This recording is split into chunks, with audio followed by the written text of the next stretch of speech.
Thank you. Thank you. Now, on behalf of the Greens, Philippe Lamberts. Thank you, Sharon.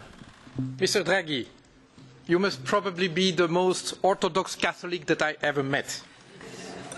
That said, you have you are on record saying that the ECB remains independent, and I guess that you cherish this independence.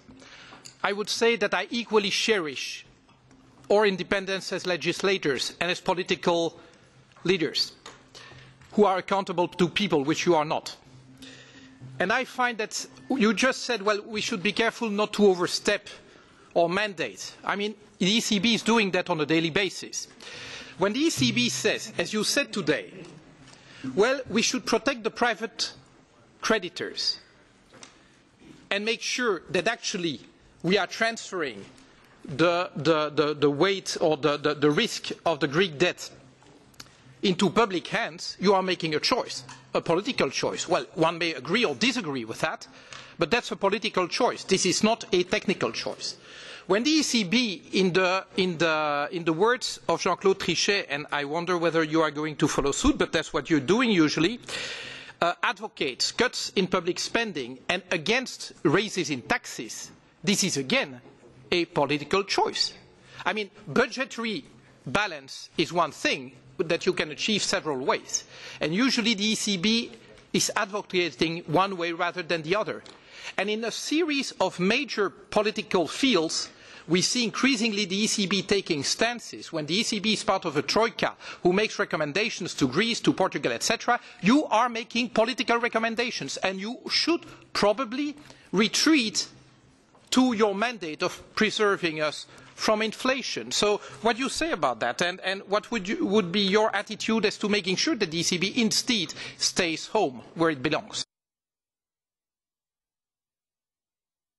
Thank you, Mr. Lamberts. Thank you.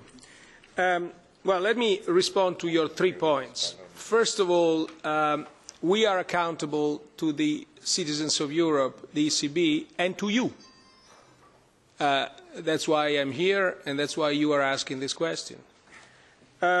Second, I have never said that we want to protect private creditors. I have never said that, nor in what I said before I ever touched on it. No, you take it for granted, but I never said it. So unless I sort of speak without hearing myself.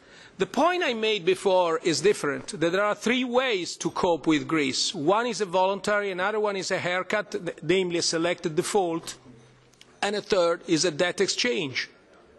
Okay? And if this is involuntary, if there is a credit default, then there are certain consequences. And I want to make you aware of the consequences are.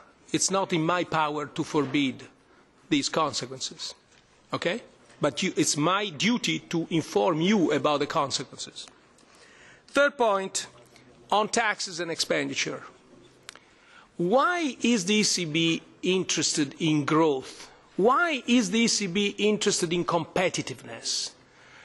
The reason is that, especially in high-debt countries, growth is, together with fiscal discipline, the essential prerequisite for financial stability.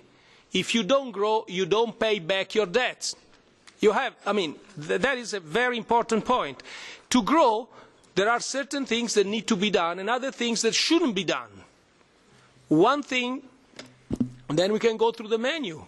But that's why that's the rationale behind the ECB positions on things that, you are right, often to many people seem alien from a central bank domain. Thank you. You are definitely